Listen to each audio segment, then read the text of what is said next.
sacrifice now, put the work in now so that you can reap the benefits later, because this doesn't happen overnight. This happens over years. And if you waited to start or whatever, maybe you're just getting started, put the time in now and put your best foot forward, because you don't want to waste time, especially if you're really passionate about what you're doing. Do it with intention, do it the right way. And I promise you things will fall into place later on. Hello, chefs. This is Chefs PSA, and I'm your host, Andre Natera. Today, I'm joined by Joey Chavez of Truffle and Rye. Joey's story is about hard work, sacrifice, and knowing when it's time to evolve. We talk about building a real career in this industry, transitioning from restaurants to private dining, financial literacy for chefs, and protecting your physical and mental health. Stay tuned.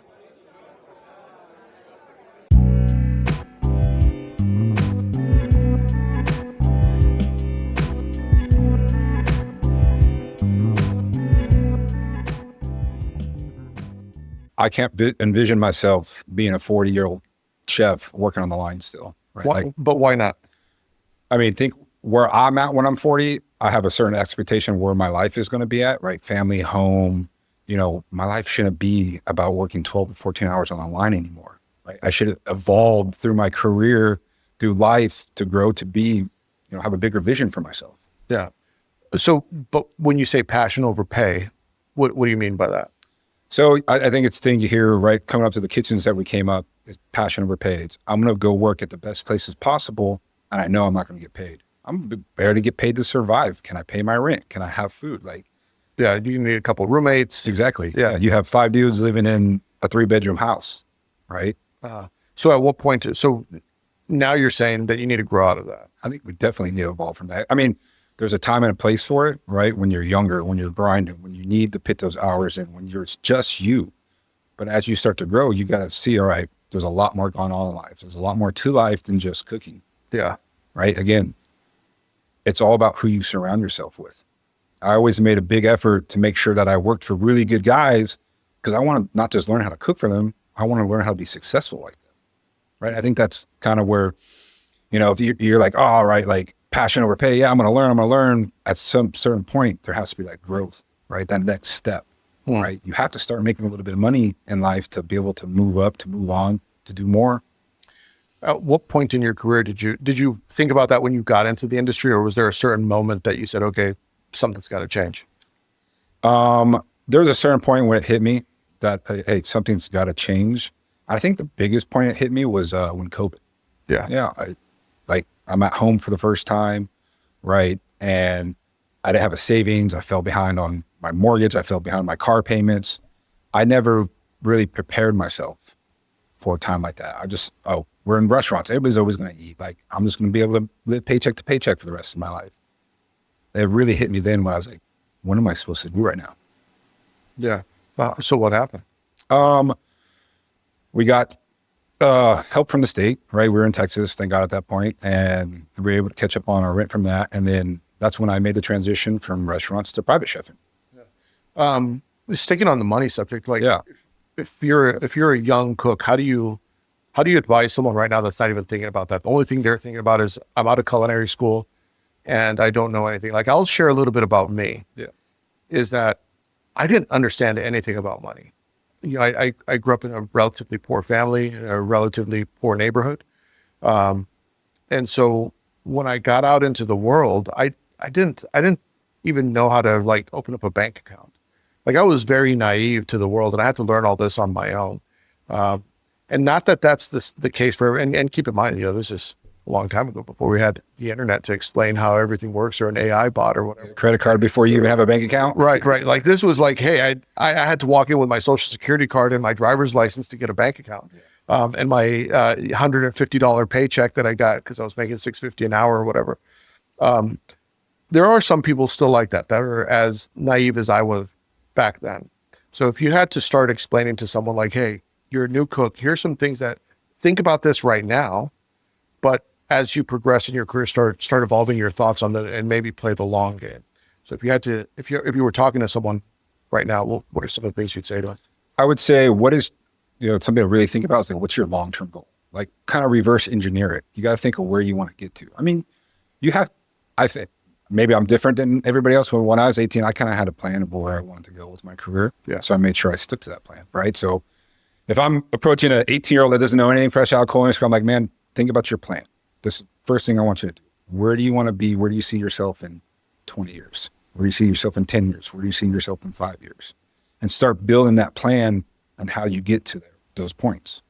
And what happens when you don't hit those points? You reassess, right? Not everything's going to work out. Not everything's always going to go to plan.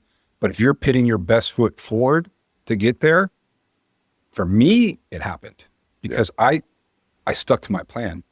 I willed it. I made sure when I wanted that next step, I went out there and I fought for it. And you have to have that drive, that want, that need. If you're going to be like, all right, passion over pay, put your head down, buckle down, and work your ass off. Make sure you're the best one in the kitchen. You're the first one in, you're the last one out. Put that time in, but know that time like that, you need to move on from eventually. You need to move up. It's not always going to be like that. Yeah.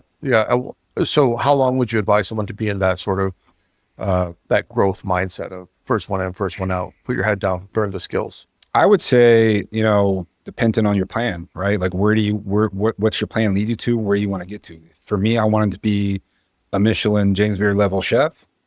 So I felt like you have to be able to outcook everybody, and that comes with knowledge, experience. And that takes time, right? Like to be a steady, good, like, when somebody's got it, when somebody doesn't. Yeah. And it doesn't matter how good you are, how talented you are, you still need to do the reps. You still need to run it. I mean, for me, I would like to see somebody at least spend 5 to 8 years doing that. I think you do that time period, depending on who you are and how you pick things up, right? Yeah. And a lot of people get stuck. I think about this, like you could be a young line cook and you have your plan, and inevitably you can hit an obstacle, and you might not be ready, or there's no opportunity there where you're at. And, they kick the can down the road and they tell you, you're not ready. Stay here another year. We promise we'll get you. A year goes by. You're still not ready. At a certain point, you have to have a little bit of, I don't know if it's common sense or like read the room. Like you're never going to get promoted there. Like, they're not bringing you along because you're showing up day in and day out doing the right things. Yeah, they're not ready to lose you, but they're also not willing to promote you. And you got to be smart enough to recognize, like, hey, if you are invested in yourself at a certain point, like the uncomfortable truth is no one's coming to save you. Yeah, 100%. Yeah, you got to. Nobody's coming to save you. No one's coming to. You got to do it on your own. Yeah, and I think that's something, again, put yourself out there, right? And this industry is so big, but it's so small. I've circled back to people that I met 15 years ago, right? So you always got to keep those relationships. You always got to leave on good terms, but you have to do what's right for yourself at the end of the day. Yeah. Right? It's about you. Again, nobody's coming to save you. You really think they're honestly going to care if they're just kicking the can down the road? It's time to move on, buddy. And what you can do about that is put yourself out there. Go stage. Go spend time in other kitchens. Take your own time and spread yourself out. Yeah. I always did that. When I knew it was my time to move on, I went out, I found the opportunities, and we moved probably 12 to 13 times. And the first couple were on my dime. But as I started getting more experience, started taking the next job and moving up the ladder, people start paying you to move. Yeah. Yeah, no, that's true. Having that relocation package is always a nice benefit. Oh, 100%. Work that into the contract. Yeah. Hey, I need it up front. I need a down payment. I need moving costs. I need gas. I need all of it. Right. Yeah. So what people may or may not know, like if you've worked in a hotel, sometimes if you're getting promoted, they'll pay for your relocation. So if you're ready to go into sous chef or executive chef or whatever the case may be, and you're in a hotel, they'll say, hey, we'll give you, I don't know, $20,000 to move or whatever, but then you sign a little contract. Yep. And that's what people don't ever talk about, or at least they don't think about enough. It's like, okay, you signed this contract where if you leave before the agreed upon time, you have to pay that relocation. You got to pay that relocation. Yeah, that one hurts. Yeah, it does. Have you ever had to? That happened to me one time. Yeah? It happened to me. When I moved to Houston, I didn't spend the 2 years and I was leaving the job. I was expecting to get my last paycheck. And they're like, nope, we garnished it. Remember that money we gave you to move? You didn't stay your contract. So yeah, it is what it is. Yeah. Yeah, it happens. I mean, I've seen situations where the hotel is like, you know what, we kind of want them to leave anyway. Let's not make it different. Let's let them leave so we don't ever have to hear from them again. Yeah. And I've also seen situations where it's like, no, fuck them. Where's our money? You better pay us. Yeah. Yeah. That would be rough, man. Yeah. But again, that's the importance of like having your plan and being prepared because life happens. Your car's going to break down. You're going to break a contract. You're going to need money eventually to survive. Yeah. And you said something earlier where you said, if you're taking care financially, you could perform better at work. Oh, 100%. Yeah. Yeah. I had one of the big companies I worked for, Atlas Restaurant Groups. Yeah. That was something the owner was all about. He's like, I want to make sure my people are taken care of, because if you're taken care of, I'm going to get the best out of you. And that's true, right? If your home life is in disorder, just like if your mise en place is in disorder, like you're not going to be able to take care of service. If your home life is in disorder, how are you supposed to be a professional day in and day out? Yeah. It's just going to weigh on you. And it just comes with life. You have family, you have things that need to be taken care of. Are you really just going to live in a room for the rest of your life and have roommates? Yeah. Now, do you have any financial negotiation tips for people when they're going into first-time head chef roles or sous chef roles? Again, I think that's where it comes in, just making yourself as valuable as possible. So you have a leg to fall on, right? If you're with the company, you're going for a promotion or you're going to ask for that next raise, let your actions speak for what you've done, right? You're the guy that showed up. You're the guy that no job was too small. No job was too big. Like, you did things day in and day out the right way. And if you lay that foundation, why not? It should happen if they're good leaders. I mean, like we talked about, I think hotels give you a really good opportunity, a lot more secure than an independent restaurant. Yeah, what do you mean? More funding, more backing, right? You have room rates now to help support your food and beverage programs. Right, banquets. Yeah, catering operations where I don't think a lot of people realize that, like a catering operation in most hotels is really what's funding everything. Catering and rooms, really. That's where it's all happening, right? Where the restaurant, it's not that it's an amenity for the hotel, because a lot of people, that's just an amenity. Like, no, your restaurant they still want you to make money. Yeah. It's not, they don't want to lose money there, but they also understand, like, our money's made. Like, if your catering sales are good, all the other numbers flow in line. 100%. Yeah. What people need to, I remember I was so for people that don't know, sometimes when you're in an exec position, you go into P&L meetings. And you're sitting there and you're reviewing the P&L, and they're going line by line, like, why is this number bad? Why is this number good? This, that, and the other. And I remember this dude was a gangster. He was the food and beverage director at the time where I was working. And they said, so what's the problem? He's like, just sell more coffee. That's it. Like, that's our plan. Sell more coffee. Because in a lot of hotels, like, you're paying $80 to like $120 a gallon for coffee. That's what you're retailing it for. Like, when you have coffee breaks, like, food costs and everything else falls in line. Yeah, absolutely. Yeah. Did you like your time in hotels? Kitchens are brutal right now. Everyone knows it. Fewer people on the line, margins tighter than ever, and somehow the expectations keep going up. There's just no room to miss anymore. I was talking to a chef recently who said the biggest stress wasn't the volume, it was the mental load. Babysitting food, timing everything perfectly, trying to be everywhere at once. And that's where equipment matters more than people want to admit. Rational's technology comes up a lot in those conversations. The iCombi Pro, the iVario Pro, overnight roasts that don't need to be checked, custom programs for all your recipes, consistency without hovering, completely automated cleaning, monitoring everything from your phone, the list goes on. And what really buys you the headspace? Less standing over pans and more time to lead the kitchen instead of constantly putting out tiny fires. When you're down to cook, when the prep list is rough, when the production ramps up, think Rational. I did. That's where hotels were a pivotal point for me in my career, right? Yeah. I was young, I was fresh. And for people that don't know, you were at some good ones. I started at the Ritz-Carlton in Bachelor Gulch, in Colorado. They had a Wolfgang Puck restaurant, right? And they had the Spago was in there. That's when Spago was still there. And the guy that was running Spago, Jared, was an amazing chef. Yeah. He cut his teeth coming up to the Wolfgang ranks.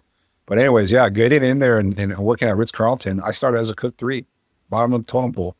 But there was just, like I talked about, opportunities. The chefs are great, man. Like, they found me. I was in Louisiana cooking at the point. Yeah. And, they helped me get there. They didn't pay for me. I loaded up my truck and I drove up to Colorado. I didn't have a place to live. I didn't have roommates. I didn't have any money at that point. Show up to orientation.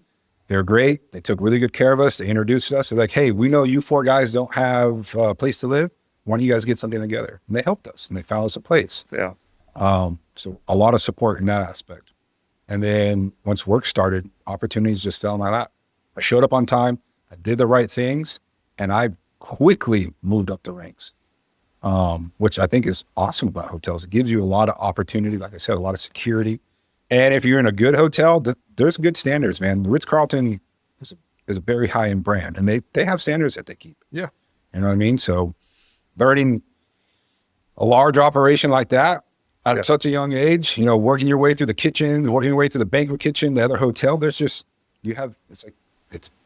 open game for you. And it's a wide range of skills that I don't think a lot of people realize. Like, you could learn how to get really good on the omelet station. You get really good on the at the fine dining restaurant, and you get really good at frying wings for room service, or whatever the case may be. Room service. Oh man, I always hated working the room service line. It's the worst. So I would imagine at Ritz-Carlton it's 24-hour room service. 24 hours. Yeah, it's luxury, right? So they gotta hit the standard of running 24-hour room service. It's funny. I always thought, like, no offense to anyone that works overnight room service, was always the fucking strangest people. Oh, the overnight crew was always crazy. Yes, overnight porters, the overnight cooks. It was kind of a zombies coming in the middle of the night. Yeah. They banged it out, man. You would show up and they'd be good. Yeah. You always wonder, like, what the fuck happens on the overnight shift? But when you get to work, it's like everything's clicking, all the executives, everyone knows what's going on. But on the overnight, it's like they live in their own little world. Yeah. They're on the barter system. Like, I'll make you this, you give me that. Yeah. Yeah. The overnight crew in hotels. It's like, if you want to have a lot of really good stories, work the overnight shift. You come in early shift for the breakfast too, and relieve those guys and working with them for a little while. I was at the Beverly Hills Peninsula for a little while. Yeah. I did that. I couldn't stand working in Beverly Hills. I grew up in LA. I left when I was 18. I went back. Man, I don't even think I lasted 4 months. The drive, the traffic, it just wasn't for me. Yeah. I just couldn't do it. I'm assuming working in Beverly Hills as a chef, you're seeing a lot of things. Yeah. It was different, to be honest, because I spent a lot of my time in the mountains throughout my career at this point, and coming to Beverly Hills, it was, there was a lot of plastic, a lot of fake people, man. It was people, like, there was just no compassion for you, right? There's like, I want it and I want it now. I don't care what you need to do. It needs to happen now for me. And, workers kind of had that mentality, and you're working in a union, that was my first time ever working with a union. I just, these dudes would literally be like, all right, time to leave. I'm done. Bye. Yeah. Can you, for a lot of people that have never worked in a union, for the audience that's listening, what is it like working in a union when you've never worked with, like, if you were going to explain to someone, like, hey, it's your first time working in a union, here's some things that you just might not be ready for. I would say it's how much they make an hour. They make good money an hour. Yeah, they do. And the ability to kind of like control your own schedule, control what you do. Like, you kind of just do what you want, kind of thing, right? People are scared to yell at you. People are scared to come down at you because they don't want you to go and run into the union, right? So you have that. It's actually, if you perfect for the career cook. Yes. Right? You want to be a line cook forever? Great. Go join a union, right? Because like I said, you can literally just stop working and walk out if you wanted to. Yeah. Like, when your time is done, if you're not done, I've seen people just walk out. Like, oh, you got to clean up after me. Yeah. So it's definitely a surprising aspect. I remember I was I had to go check in on a union property for my job, and it was fucking dirty. Like, no one would clean, and I'll never forget this. They would wrap the stainless steel table with plastic wrap because they weren't allowed. They're like, I'm not fucking cleaning it. So at the end of the shift, they just pick up the plastic wrap and maybe it was clean. Yeah, because just wrap it up. So at the end of it, boop, just clean out the plastic wrap. Tables are clean because they're like, they don't pay me to clean. See, that's kind of like the downside for me with hotels. Some of them, I mean, even, yes, you have these hotels that are supposed to be here. Yeah. Things like that still happen, right? Like, the food care, the quality, the sanitation, it's a lot of times it's not up to par, right? Yeah. And that's, for me, was one of the reasons I ended up leaving and going back into independent restaurants. It's just because I don't feel like people cared as much. Yeah. You can be a chef and you could really care, but you're going to beat your head against the wall a lot of the times if your team's not on board. Yeah, no, I agree with you. Like, there's restaurants and there's hotels, and there's good hotels and there's bad hotels. Yeah. Good restaurants, there's bad restaurants.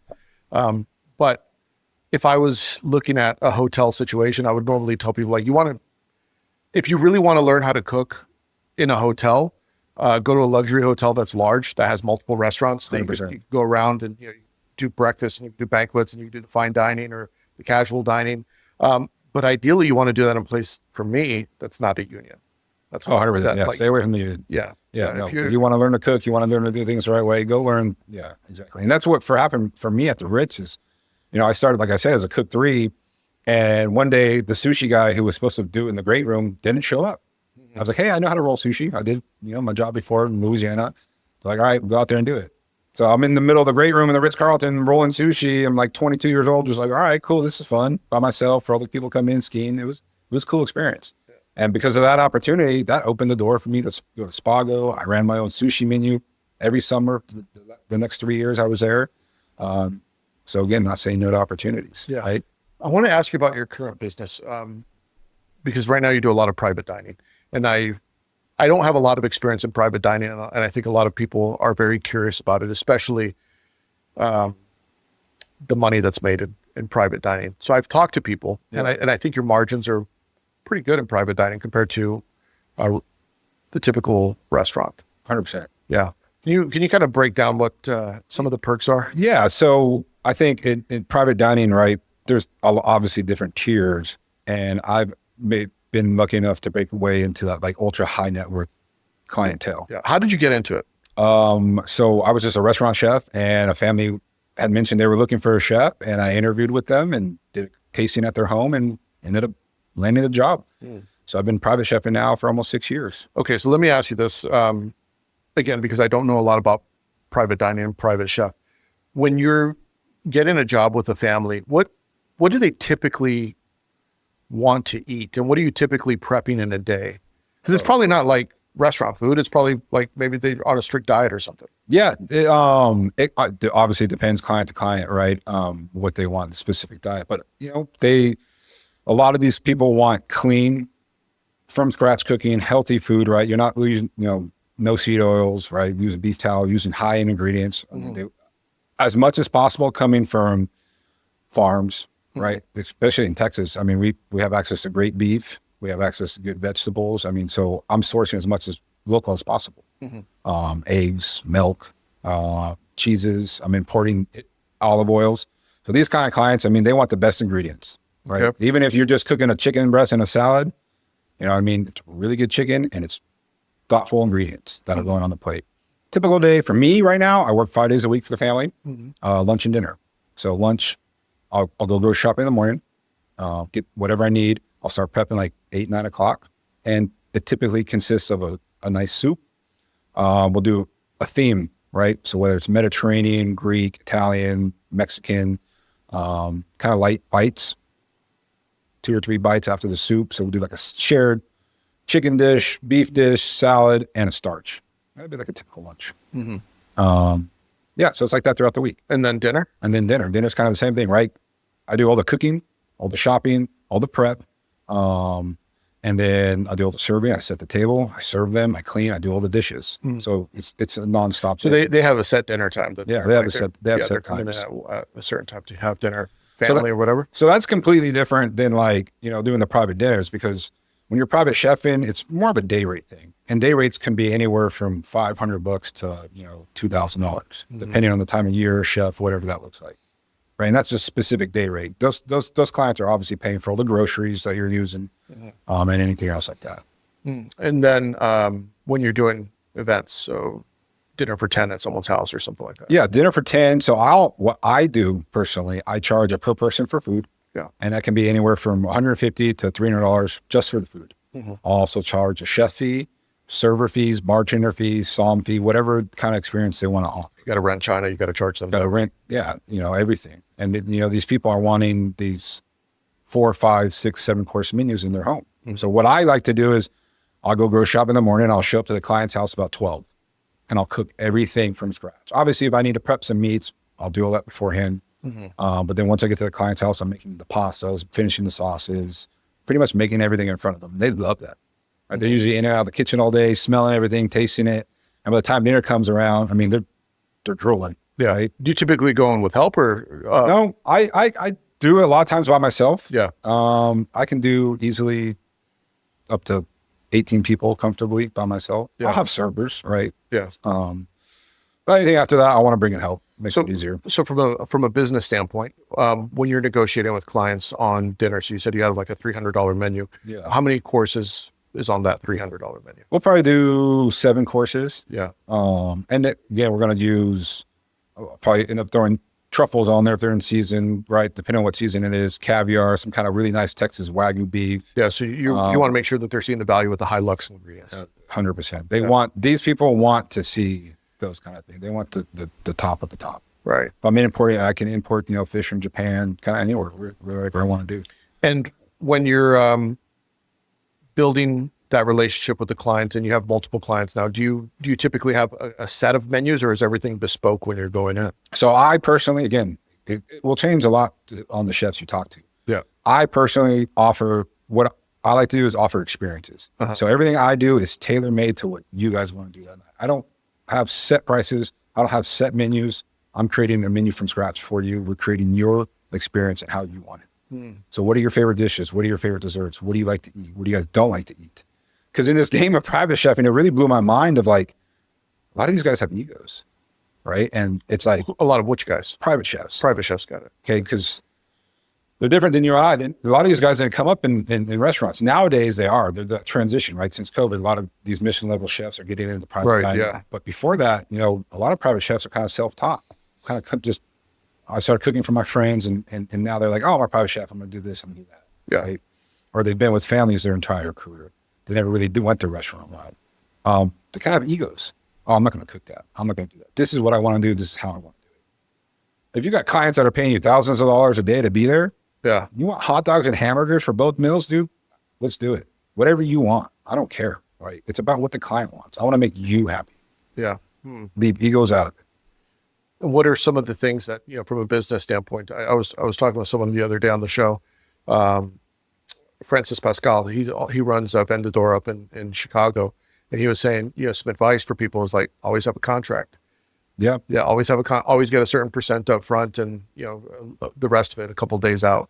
Do you apply the same philosophy with what you do, or how do you set it up? Yeah. I always get a deposit. Yeah. I mean, because we're planning, again, it's hard about these events. I don't have like a brick. Well, now I do have a brick and mortar, but beforehand I didn't. So I'm buying everything fresh. So you end up spending a little bit more money because you don't have, a lot of times you don't have everything you need on hand. Whereas you have a brick and mortar, you typically have your bases, your olive oils, your salt, some proteins, some charcuterie, things like that. So that's where it gets challenging, is you're buying everything, right, for that specific event. So yeah, if somebody cancels on you, you're sitting on $1,500 worth of product. What you can do with it? I always like to take a deposit. Or if we're doing now outside those kind of styles, then we do a lot of pop-ups. So now with these private events, we'll go take over a restaurant and we sell tickets. We usually sell tickets about a month in advance. So from a strategic standpoint, if someone was looking to get into the pop-up events, how do you sell the tickets? Like, do you go through like Facebook ads, or? We use GoDaddy. So we use GoDaddy, and then that's our platform, and just post on social media, Instagram, Facebook. So you didn't want to make sure you have a good enough social media following that people know you're. Yeah, I don't have I have like 2,000 followers on Instagram, and we sell it every time. But it's because I've gone out into community and I've built relationships. And I'm always making strategic moves and meeting the right people wherever I'm doing, whoever I'm with. I'm always involving myself in the community. I'm getting to know other restaurant owners, other restaurant businesses in my area, and just start talking to people, right? What are the margins typically on a private dinner? Like not a private chef, but just like you're doing a dinner. I'm doing a private dinner. Yeah. So all in all costs are probably 20%. So I could be making 80% profit on a private dinner. Okay. That's pretty good. Really good money. Yeah. Yeah. Really good money. What is that? If you got $5,000 party, right? You're going home with $3,500. I haven't done a lot of these dinners, but I had to pick one up for a friend of mine, and he called me up and he said like, hey, I got this family. They want to do a dinner. I was like, well, how much do they charge? He gave me a number. I was like, wow, that's a lot. Like I was thinking that's a lot. I wouldn't pay that. I set the number like, oh, okay, I thought you were going to be more. And I was like, shit. Yeah. I should have said something different. But what I didn't realize, and this was this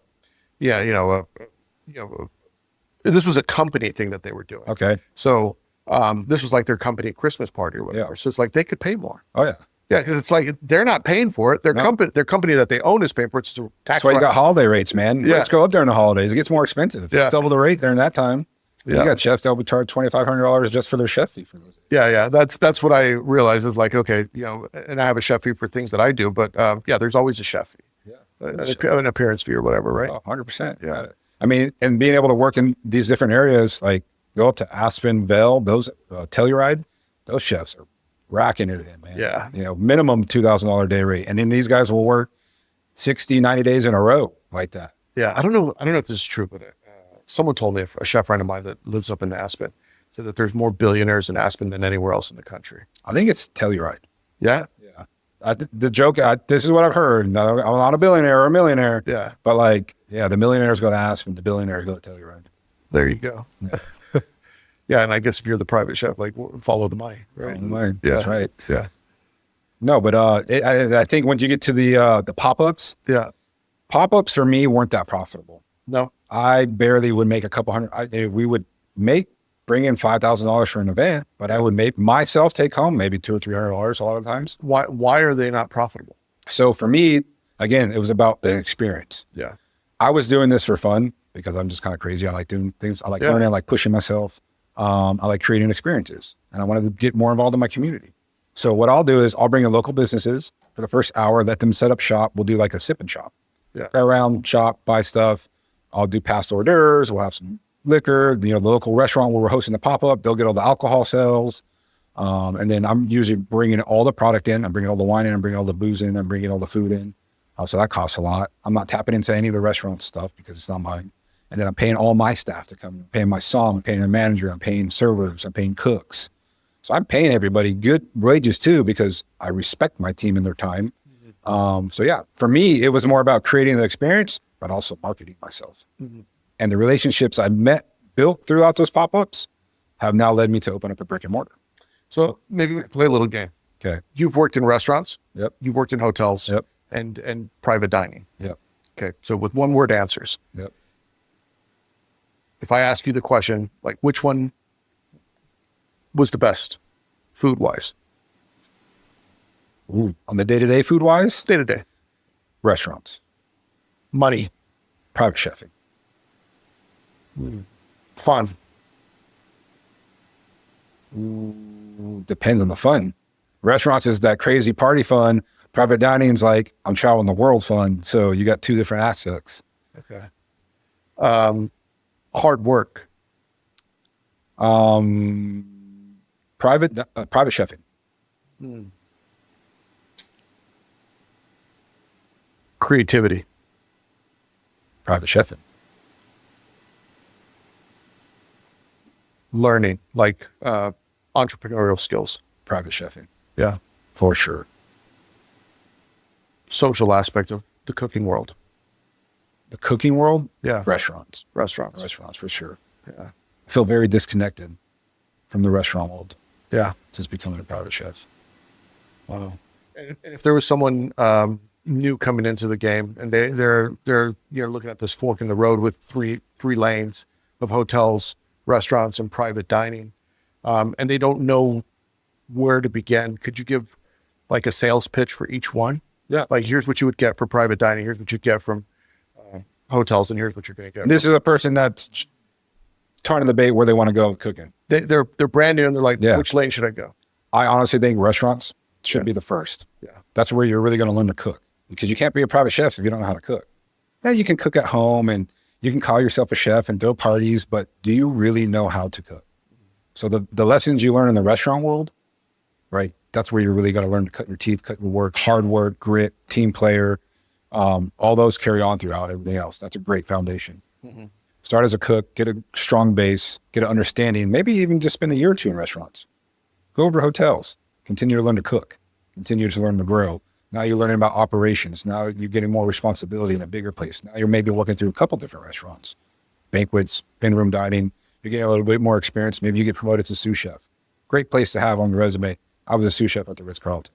Because now when I apply, I can go back to restaurants and move my way up. Or you can dive right into the private chef. But you want to have a strong base before you get to that private chef world. Because now everything is on your shoulders. Timing, ordering, prep, organization, throwing events. So having an understanding of all this and how this all works just makes you that much stronger. And that's why I think I've been so successful as a private chef, because of my background. And at the restaurants and the hotels. Yeah. Thank you. I appreciate it. I think that's good feedback for people that are listening. One other thing that I want to touch on is I feel like health and wellness is not talked about enough in our industry. I see a lot of chefs, they get, it's really two lanes. I see a lot of chefs that beat up their body. I see a lot of chefs that do really well. Like, they remain fit, and there's a lot of vices around in the kitchen. Yeah. Yes. Every single vice you could love, whether it's eating too much, eating junk food, drinking it's all right there. Yeah. And it's all within arm's reach, and it takes a lot of discipline, I think, to work in an environment and know when to say no know when to say no when it's within arm's reach. Yep. Right. And choose the healthier option. But what's your take on physical health, mental health in the restaurant industry? I think having your physical health is kind of the basis to everything for me, right? I'm a big guy. I'm 235 pounds, right? But at one point I was 320 pounds. Yeah. I just kind of let my health go. I played college football. I was always athletic.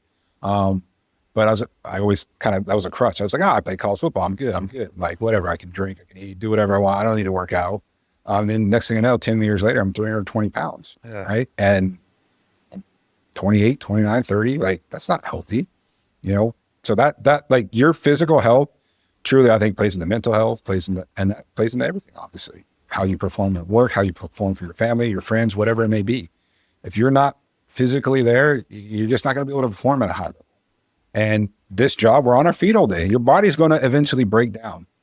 And it took me the last 5 years to really realize that, right? I think that's been a blessing for the private chef world, is I've been able to slow down and focus on my personal growth. And the biggest thing I think I needed to do to get to that next level in life was focus on my health. I've lost 80 pounds. Mm-hmm. How did you do it? Diet. Yeah. I don't drink anymore. I don't touch alcohol at all. I mean, yes, I'll drink some wine if we're going to a nice dinner or whatever, but rarely drink. And I work out 4, 5, 6 days a week. I'm assuming heavy weights and stuff. Yeah, like I did a lot of weight training. Cardio. I did a lot of rucking. That's where you get the backpack on, you just go walk. I did a 24-hour ruck event 2 years ago where we went 24 hours straight, 40, 50 miles. Wow. And they beat you up in between. So just doing physically hard things just makes your day that much easier. Yeah. And then you start showing up better for everybody, your employees, your family, the people around you, right? Your mental health is strong. You can handle now the stress of the day so much better. Yeah. It took me a long time to learn that. I've always felt like I've been chasing something. I thought it was a career, and I finally got the career. I got the money. I got everything I wanted. I still felt like I was missing something. Mm-hmm. I never really looked inward. I'm like, man, I need to focus on myself now. I need to learn to love myself. And that came with working out, taking care of your body, loving yourself. Like, hey, I need to focus on what's right for me. If I need to make a little bit of time in the morning or at night, whatever that may be, you got to figure it out. Mm-hmm. You had a lot of broken chefs when I was coming up, and also probably when you were coming up. A lot of broken chefs that weren't having these conversations with the young cooks in their kitchen, like saying, hey, my body's a little bit broken. Maybe you guys need to start taking care of yourself, or being a good example and obviously there's exceptions to the rule. There are chefs that did that.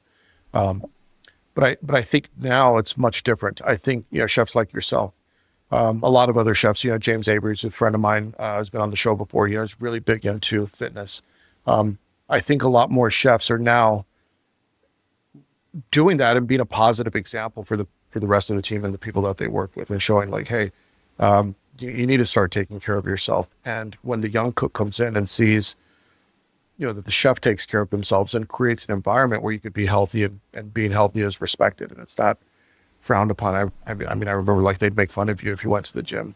When I was coming up as a cook, look at that nerd. Right. You never got sick. You never did. You got hurt. Oh, I'm good. You burned the shit out of your hand. It's I can work through service, chef. Yeah. You wanted to be that tough guy. Yeah. It was, you didn't want to take a day off. You didn't want to do anything but be in the kitchen. Right. Right. And if you showed any kind of being hurt or anything, it was weakness. Yeah. People preyed on it. Yeah. Yeah. It was a race to the bottom, sometimes physically. Yeah. And again, I remember this, because I was athletic when I was younger. I used to hang out in fight gyms, and they would look at me don't tell, don't invite him. He doesn't drink.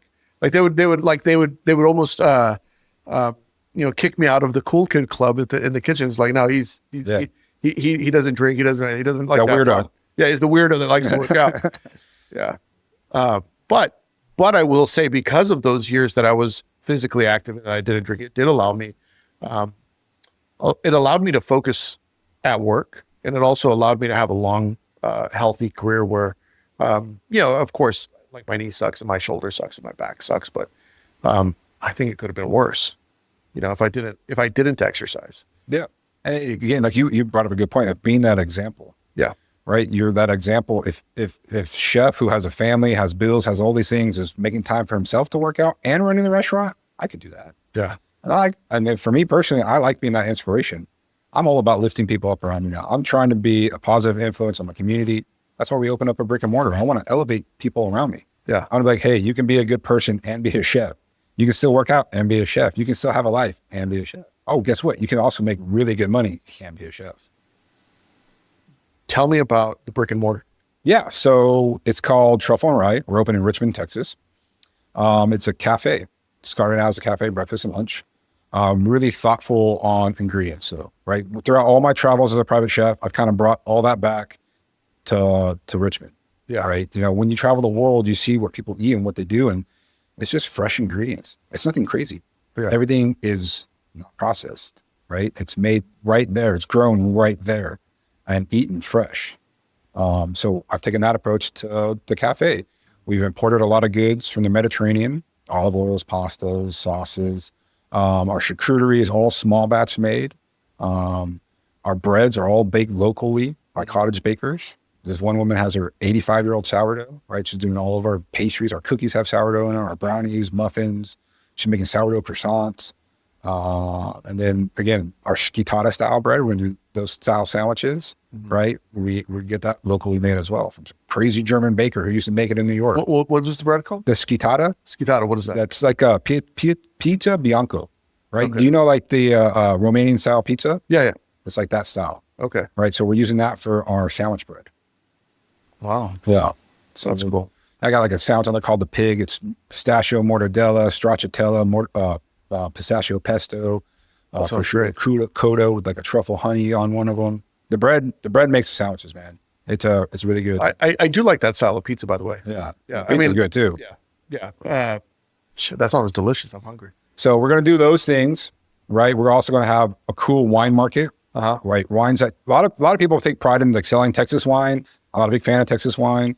You're not a big fan? No, I don't really care for it. Yeah. I don't know what, it just doesn't taste good to me. Yeah. So we got, really nice Italian wines, French wines. We're going to have a champagne by the glass, like just stuff you don't see at a little cafe. And then we will run all of my pop-ups out of there at nighttime. We'll eventually open for dinner and tapas. You do guest chef stuff? Guest chef. That's the next thing. Absolutely. Yeah, well, man, I'd love that. Yeah, man. I really want to have residencies. That's why we're not opening for dinner, right? Yes, our bread and butter is breakfast and lunch. Yeah. But I want to create experiences. Mm-hmm. I want to bring cool people in and do, residency for 2 or 3 months. An up and coming cook in that area wants to do something. Hey, let's run your menu for the next 3 weeks on Wednesday night. That's cool. Yeah. Yeah. And it's cool that you're doing that for young cooks and residencies. I love the idea of I've done a couple of residencies as a chef. And I love it. A big reason I love it is because you get to leave. Yeah. It's not your mess to take care of. Yeah. I like it. I don't have to lock in for 2 years or however long. I get to leave after, when the time expires. Yeah, man. Yeah. So I'm just looking to create a community. Yeah. Right. And pour into people. How has the reception from the community? Oh, it's been great. Yeah. So the pop-ups really helped because it got me in front of a lot of people. Yeah. And now people know what to expect when we do something, right? When the hidden truffle comes to do something, people know it's going to be legit. And so we got a really good social media guy, and we have a lot of excitement. Yeah. A lot of excitement. Hot take on social media. I'm just curious what your stance is. The other day, I got to be careful how I share this story. I don't want to out anyone, but I know a very talented chef recently lost their job because they weren't on social media. That's why they lost their job. They were talented. They did everything well, but the owner of the restaurant where they were at just said, "Look, we're not filling up seats, and you refuse to post on Instagram, and Wow. we just need someone that we just need someone that's going to put themselves out there. And, we feel like you just wanting to stay behind the stove is not helping the restaurant at all, even though the food is good. We could hire someone else that's good that maybe can also do that. It was kind of, it's a fucked up situation, but I share that because I think it's also a real part of the world now that that chefs need to think about, because I know a lot of chefs don't want to be on social media. I do think it's important because I feel like it's part of your financial obligation to the restaurant. Every chef has a little bit of a marketing responsibility as well now in today's world, where marketing is accessible and everyone lives on their phone. Yeah, I agree. I think you have to, like, especially with, if you want more clients, you want more business, you want more anything, you need to be on social media. Now, for me in the private world, if I would have just strictly struck in my lane of being a private chef, I don't need to post on social media. I do it just for fun. Like, hey, look where I'm at. I'm in Greece. Hey, I'm in Italy. Like, I'm at doing these cool things. Not trying to make money off it, just trying to share. But if you're a chef of a restaurant that you need to fill up, you gotta be involved in that social media. We spend a good chunk of money every month to have a legit social media person because I'm too busy to worry about it. But today it is such a big importance. I think for our restaurant opening, the anticipation that we have is purely because of social media. I can walk down the street and someone's like, hey, you're Chef Joey. Like, we're ready for you to open. Never met you. Yeah. Saw me on social media. Right. So I think it's a very big piece of the pie now. Yeah, I agree. And I think it's an uncomfortable thing because a lot of chefs, and I 100% understand where they're coming from. They want to stay in the kitchen. They want to hone their craft. They want to make sure that everything else is running. They don't have time to deal with social media. When I talk to people, whether I'm mentoring them or whatever, I just say, look, I promise you, you probably have 1,000 good photos of food you could post today. Like, don't overthink it. Just type food in your phone. Use ChatGPT. Yeah, like you'll find, I'm sure, beautiful food that you've cooked that you have photos of. Just post something, anything. Like, just put it out there. I think they're overcomplicating it, but it is difficult when I sometimes do consulting and I go to a place and I see the chef has a private Instagram account, or doesn't share what they're cooking in the restaurant, and the restaurant's like, yeah, no one knows we exist. It's like, well, they also have a responsibility to let people know that they're cooking here. I feel like have two accounts, whatever. No, it's part of the experience of going out to eat. People, especially nowadays, diners are more knowledgeable than ever. Everybody is a chef. Everybody knows everything, right? Right. And people want to see and know where they're going, especially when, for some people, a lot of people, money's tight. So I want to go out to eat. I want to know it's going to be a banging meal. Yeah. Yeah. You kind of want a little preview, right? It's the trailer. It's the trailer to dinner. Yeah. Yeah. When I'm picking a restaurant, that's what I'm looking at the pictures of the food. I'm like, all right, where are we going to go tonight? Yeah. Those pictures look good. Let's go there. Yeah. I do the exact same thing. I hit the tab that shows what they've been tagged in. Yeah. Okay. Right. Yeah. A lot too. Because I want to see how their food, they say it looks, but how does it really look? How's the food look in person? Yeah. So I'll do that. It's like, let's see what the food really looks like. And I'll go, okay, that looks really good. Like, if it's good on the average Joe's Instagram page that they're tagging them in, then it must be good. Especially if they're raving about, like, oh my God, look at whatever I got. Yeah, it's interesting. But I do feel like social media is a big component of what we're doing now. And I think chefs really got to think about how do they, about the relationship that they have with the restaurant and a responsibility that they have by promoting their food in the restaurant where they're the chef. And even more than that too, diving into my world, like, people want to see it. Yeah. I've seen a lot of chefs blow up on social media just by sharing what they do in their daily life. And now people are making good money doing that. So that's always another avenue too, right? If you're a struggling chef, start posting on Instagram, see what happens. We gave social media advice, but if you had to give advice to the culinary world right now that's listening, what's the best advice you would give them?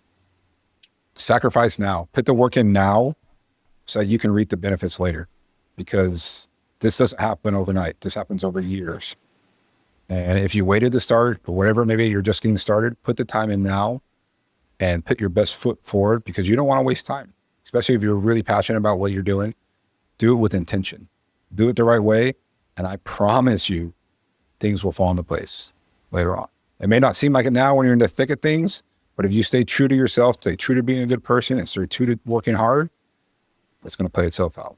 How do you advise someone, or how do you, I don't want to say the word motivate, because I feel like it's a bad term, but how do you give someone the talk like, hey, I know it sucks right now, because you hit the nail on the head. Like, we're all going to go through ups and downs, but like, put your head down. If you were giving advice to someone like, hey, you might be in a shitty situation right now, what would you say to them? I would just tell them we've all been through it, right? Like, you may think you're alone on an island, but you're not, right? We've all been through hard things. And that's where it's good to have a community behind you, a workout group, friends, people you are doing things with on the regular, and who are openly talking about what they're going through. Like, I have a group of men that I work out with. At the end of the workout, we all share like what's going on in our world, right? So having an outlet to share, right? Like, and when you see people are going through it as well, it makes it a little bit easier. Yeah. You don't have to fight these battles alone. You bring up something interesting. I'm just curious.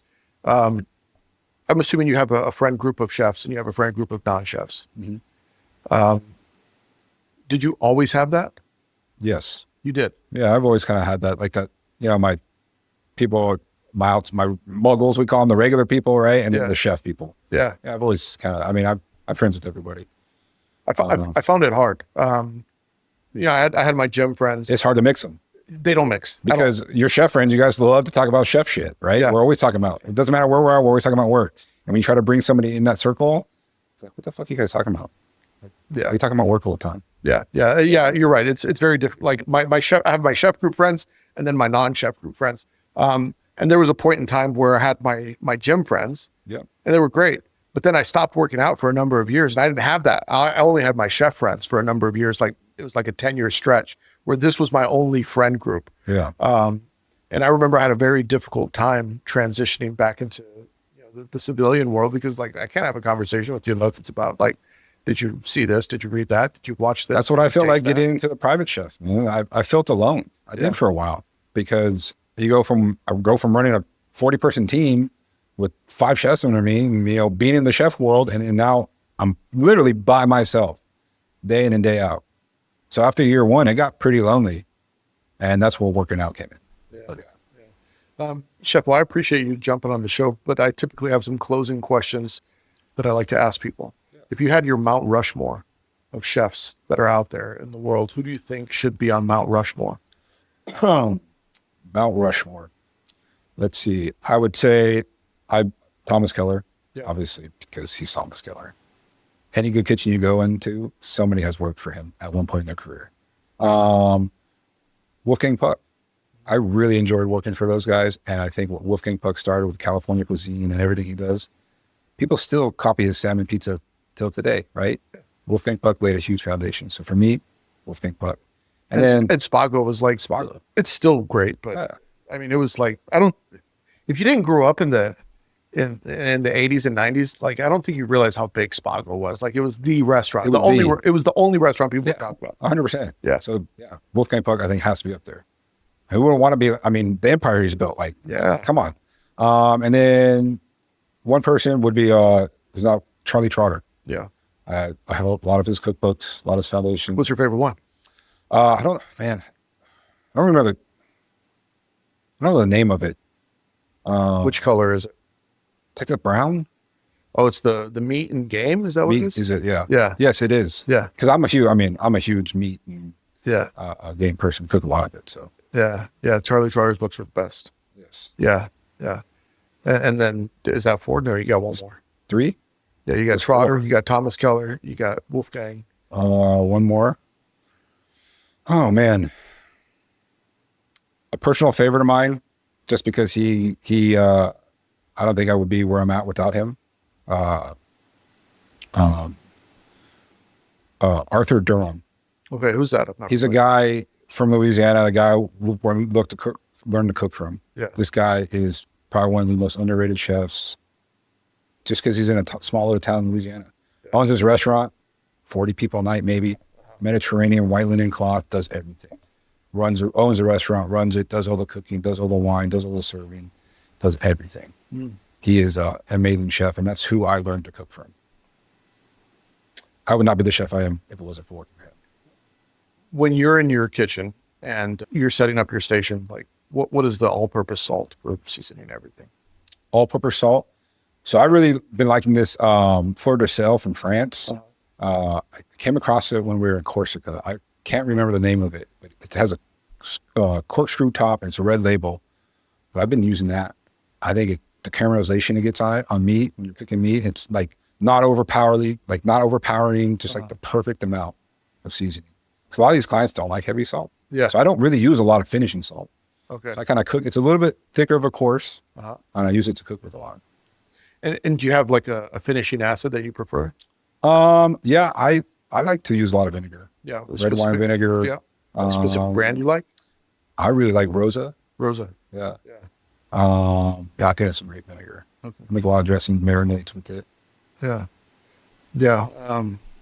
And if you had something that you do in the kitchen that a lot of people don't do, that you think like, hey, you could make your food exponentially better, and here's an easy way to lift flavor.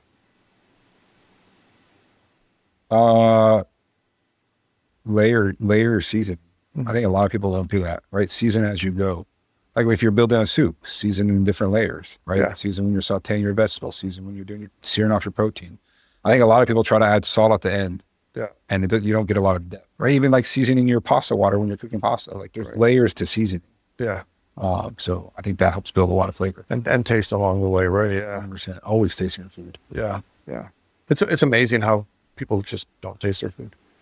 It blows my mind. Yeah, but I had a client ask me, he goes, you taste everything? I go, 100%. I said, I would not serve you if I didn't taste it. Yeah. How do you know? It's fucking right. You know, it's good. Yeah.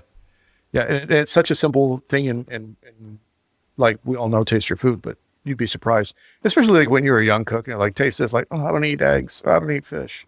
Yeah, no, I definitely didn't taste all this stuff when I was supposed to. When I was younger. Yeah. Well, Chef, I appreciate this. Where can people find you if they want to, if they want to cook with you, if they want to eat your food, if they want to follow you on social media? Yeah, Chef Joey 63 on Instagram, and then the Truffle and Rye will be our brick and mortar that's opening. So you can go find that Instagram as well and follow along and see what we're doing. Awesome, bro. I appreciate you coming out. Thank you. Thank you for having me. Yeah. All right, that's the show. If you liked it, make sure you leave 5 stars, nothing less than 5 stars. If you want more Chefs PSA, go to chefspsa.com. Get yourself some books, get yourself some merch, including Culinary Leadership Fundamentals and the Line Cook Survival Manual. If you want early access to episodes, you can get them on Spotify and Substack by becoming a paid member. The link is in the notes. We'll see you next week. Hit the porno music. No Andre in the kitchen, mixing, dropping chef knowledge, no fiction. Stirring up the beats, heating up the session. Listen close, class is in session.